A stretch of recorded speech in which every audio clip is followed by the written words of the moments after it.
Hello, and welcome to Dads of Adventure podcast. And uh, you know, please check us out on your favorite podcast app. If you're watching on YouTube, please subscribe. On the podcast apps, please rate and review us. That helps us to get out to more people. And also follow us on your favorite social media. We're at Dads of Adventure on Instagram, on Facebook, and also Twitter, and now even TikTok. So join us there, and we'd love to have you interact with us on those. Not just join us and follow us, but interact there as well. And also go to dadsofadventure.com. There you can find a link to sign up for the newsletter so that you can be informed via email of a number of anything that may be going on with Dads of Adventure. And um, we also have a membership site that you can sign up for there. Part of the membership site is kind of educational videos, just short snippets, focusing on again having a positive experience. A lot of the ones right now, as we're recording this, are on Walt Disney World, but there are other topics that are going to be coming up, so there may be more there already right now. But just to give you an example, getting from like your hotel, or if you're driving in, um, getting from there to the parking lot to through the security lines, and some of that's changing right now as we're um, recording this, but and then getting to the gate. Though that is one of the most stressful times that you can possibly have, in the parks.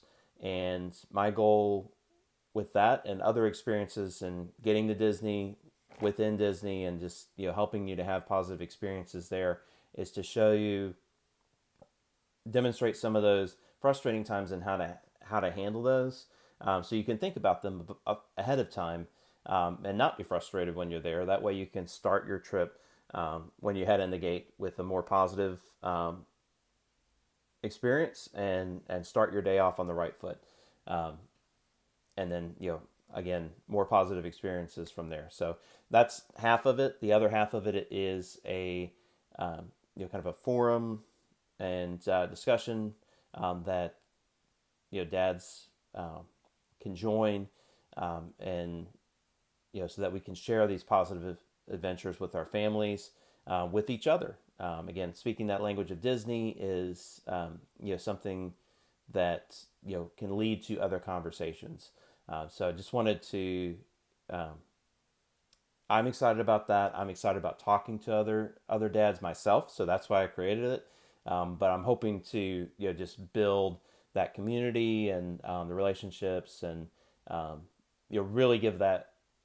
I don't believe that there's a big forum for dads to talk as much about their Disney experiences with each other, and that um, is what I'm hoping to build there. So come join us, and we look forward to seeing all of you, all positive Disney dads, out there in the group.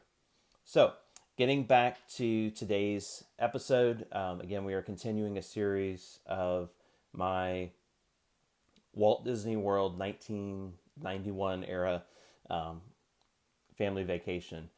This was a wish trip, because I had leukemia when I was younger, and this was a wish trip around that.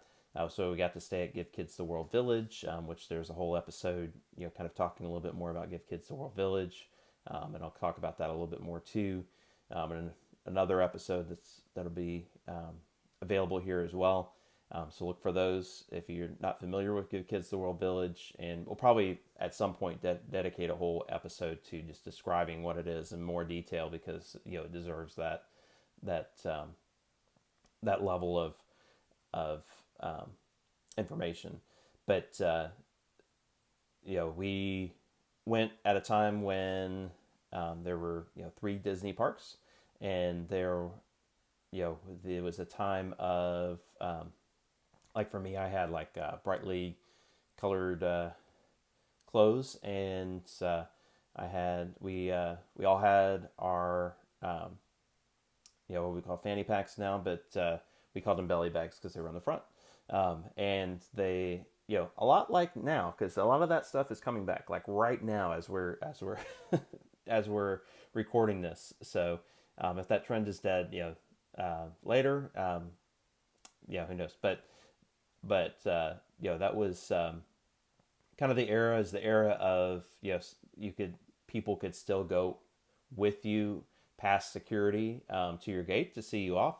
So just to kind of set some of that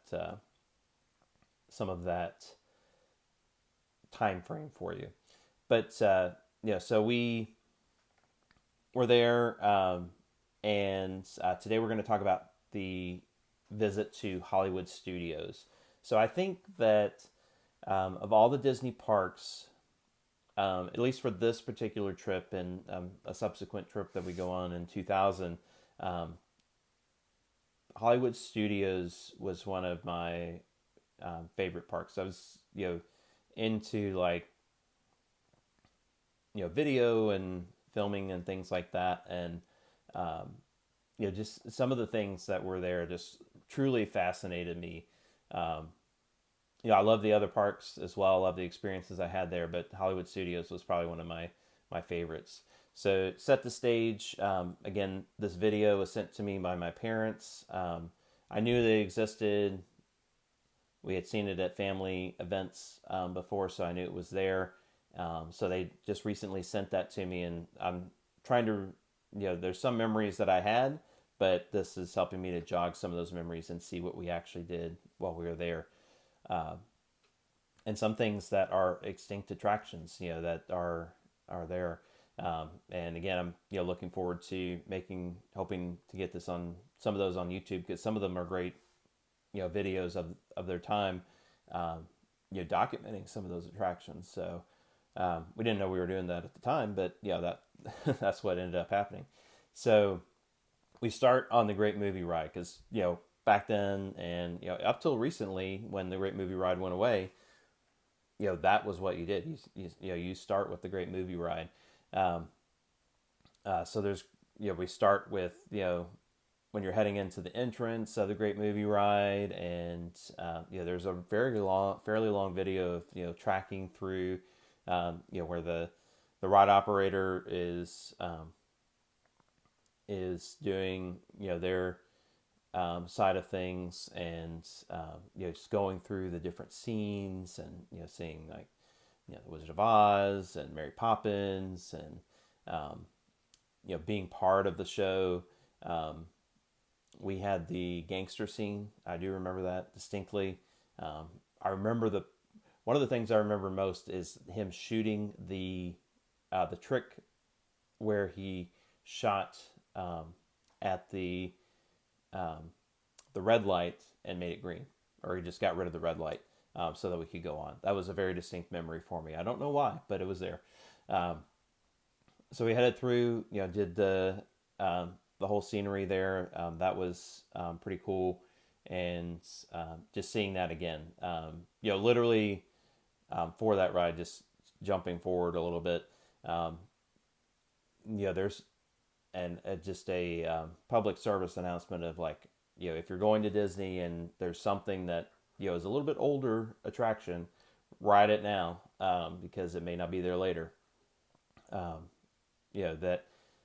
Literally there was one trip where we rode the Universe of Energy and Great Movie Ride in one.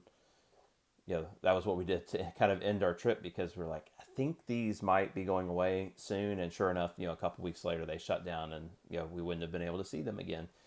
So anyway, jumping back to 1991, we were there and we did the Great Movie Ride. I don't know about everybody else, but I know there is the option of a Western scene and a gangster scene.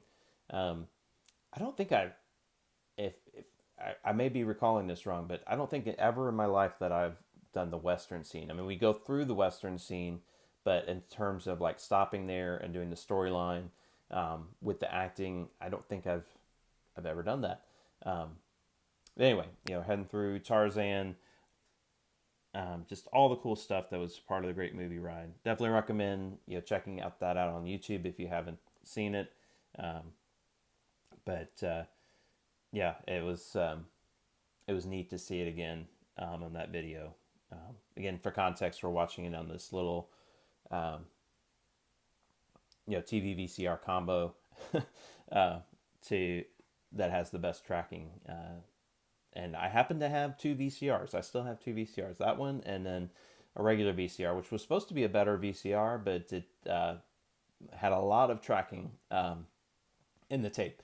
So we weren't able to play it on our bigger TV. But VCR, TV VCR combo, hooked it up to some speakers so that we could have a little bit better sound.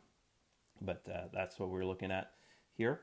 And the next part, which may be surprising, was the Ninja Turtles. So there was like a Ninja Turtle show and some backdrops where you can meet the Ninja Turtles because they were popular then. But yeah, Ninja Turtles. So I really liked the Ninja Turtles. I know I had some figurines for them, but loved watching them. Never got adventurous enough to try anchovies on my pizza or marshmallows, but I loved the Ninja Turtles at that time, so that was huge to see them. And it didn't look too weird. Sometimes I know like the Ninja Turtles may their costumes look a little strange, but yeah, they look pretty good. So so that was our experience with that. And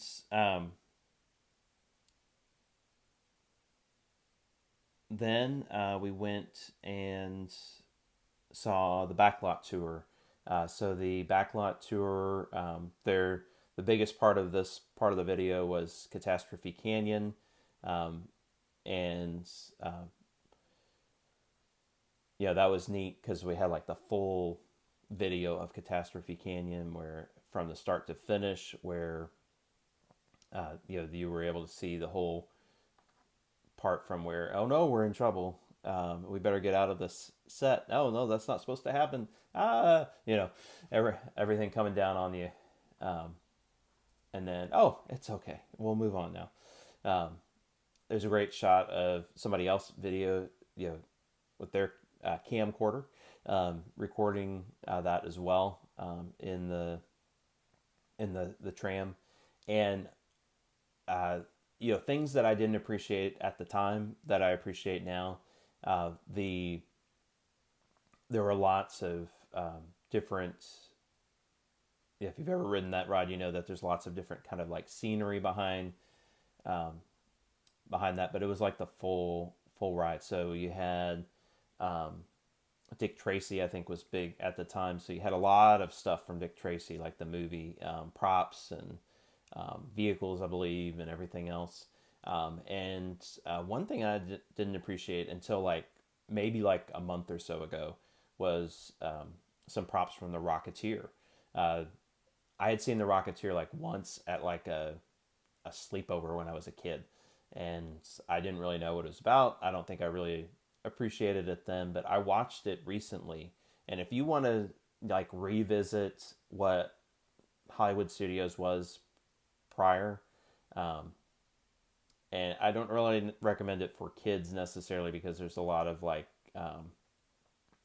90s gangster type violence in it, but if you want to go back to like kind of the era where Hollywood Studios was built around, that is a movie to go watch. It's on Disney Plus, and the soundtrack is awesome. I listen to the soundtrack regularly now,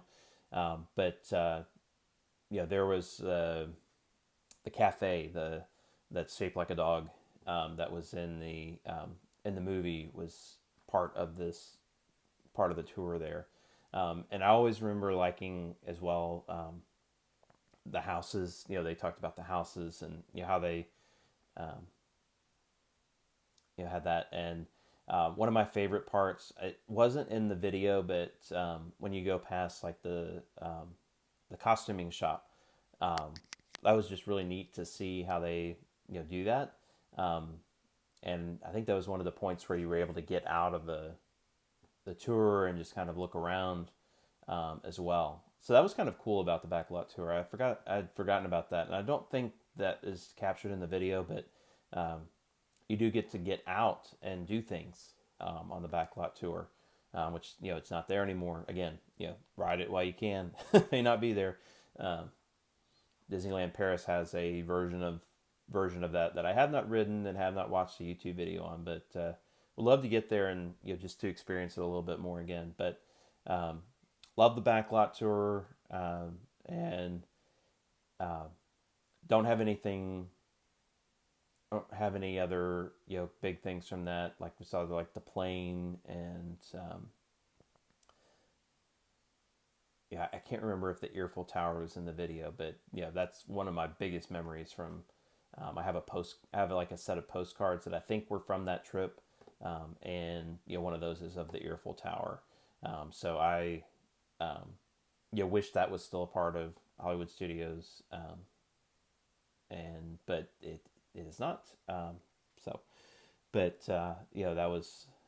That kind of defined Hollywood Studios for me is part of that Backlot Tour, and then other parts of that trip. So this was a little bit interesting to me, because I want to say in that video we may have had like some of the street performers, which I also mentioned. Those are really cool.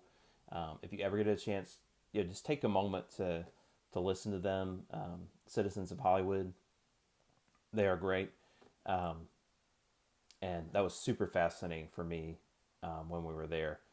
And so sorry, jumping back there. So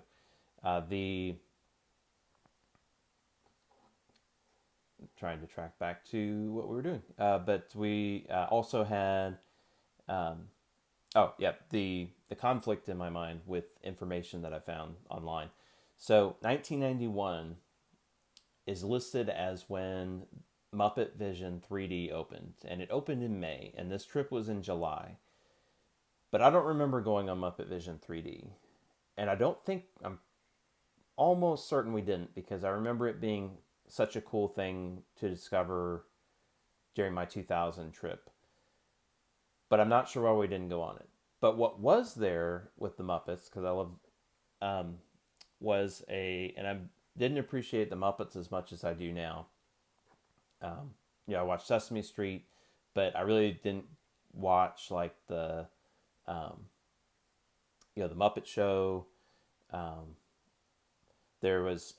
do remember, when I was younger, and I don't know exactly when this was, but there was like a Muppets Live that came on. It was like part of like the Friday TGIF stuff, I believe, from ABC, if you remember that. And it was, like a Muppets live show, kind of similar to what they've tried to recreate recently, but more, I would say less adult version of that. So I remember loving that, and that gave me some more appreciation for the Muppets. But at the time that we were there, I probably, was more, aware of like Sesame Street, and, I was aware of the Muppets, like the Muppets, but, did not have the appreciation as much for them as I do now. But if you go, there was a like live stage show for the Muppets, and they were like big Muppets, like life-size costumed Muppets, and they were like playing songs and having a show.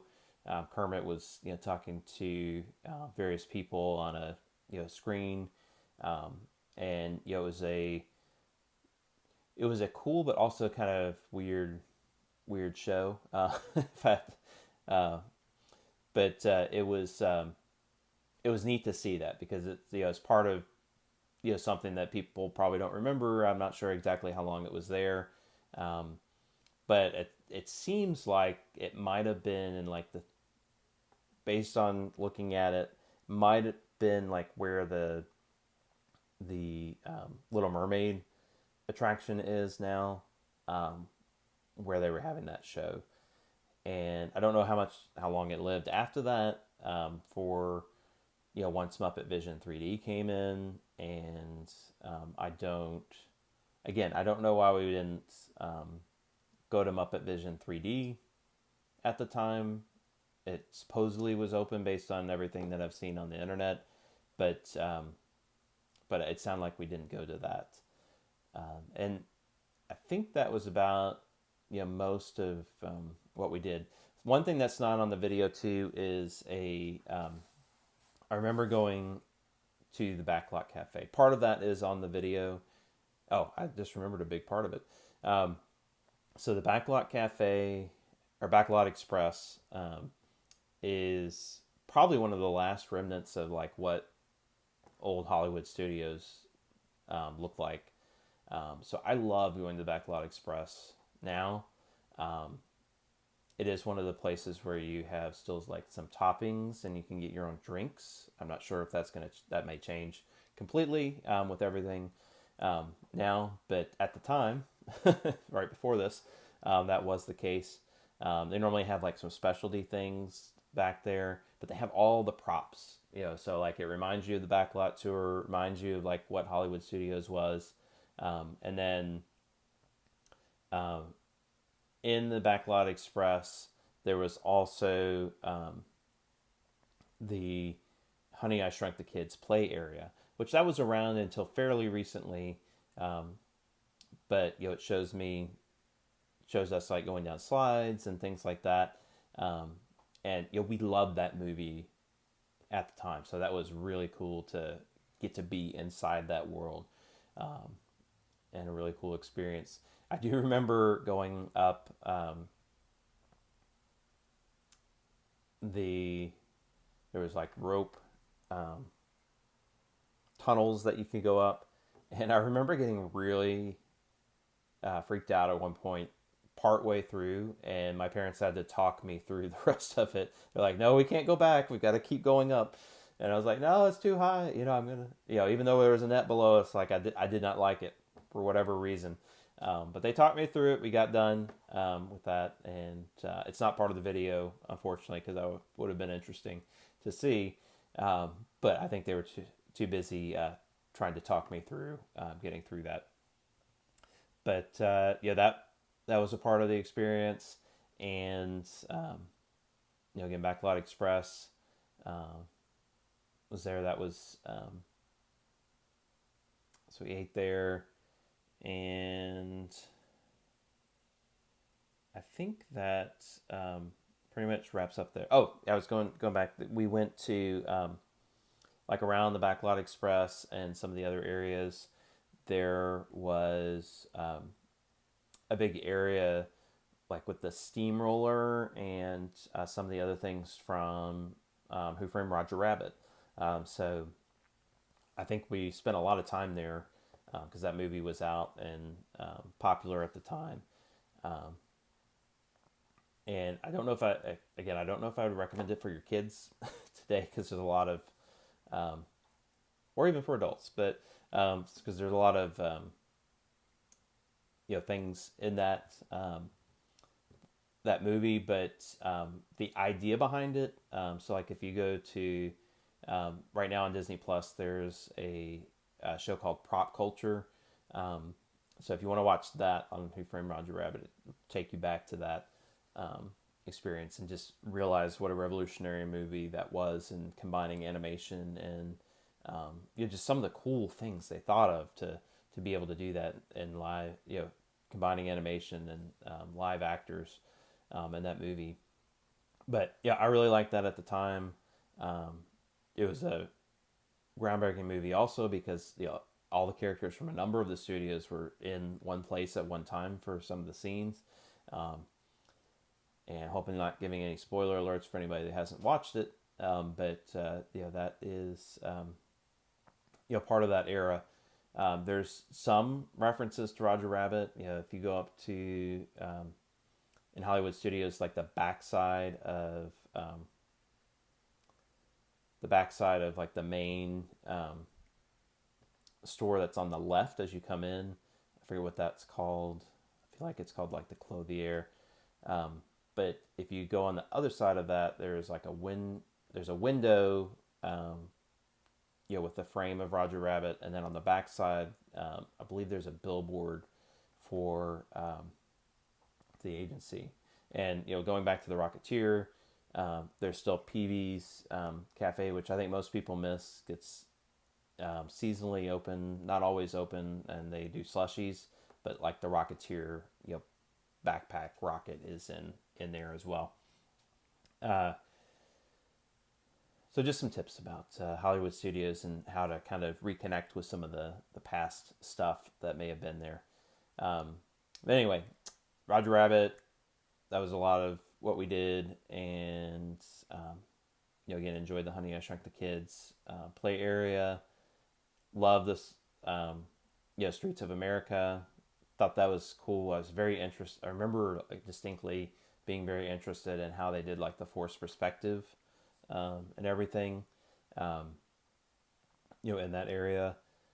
Sorry to see that go. Love the Osborne Lights. That wasn't part of what we did, but that's just me commenting on. Love the Osborne Lights, but do love what they've done now to make that area Star Wars Galaxy's Edge, because that is amazing. But we take some losses of that as we go. So I think that wraps up our trip to Hollywood Studios. Again, it was a great experience, and one of the parks that I remembered the most. And that's about it. Again, just going back over things. Please follow us on social media at Dads of Adventure on Instagram, Facebook, and Twitter, and now on TikTok. And then join us, if you are listening to this, come see the video version at the DreamsMagicAdventure YouTube channel and subscribe there. And if you are watching us on YouTube, thank you. And please, if you want to just hear the audio version, you can always check out the podcast. So that is about all we have for today. Again, go to dadsofadventure.com and sign up for the newsletter, sign up for the group. Love to have you join us. And, again, this is a part of the series of the 1991 vacation. So go check out the other episodes of that. They'll kind of be peppered throughout. They're not all going to be in order. So you have to go find them as we add other topics throughout the weeks. But that is about it. And go have an adventure with your family.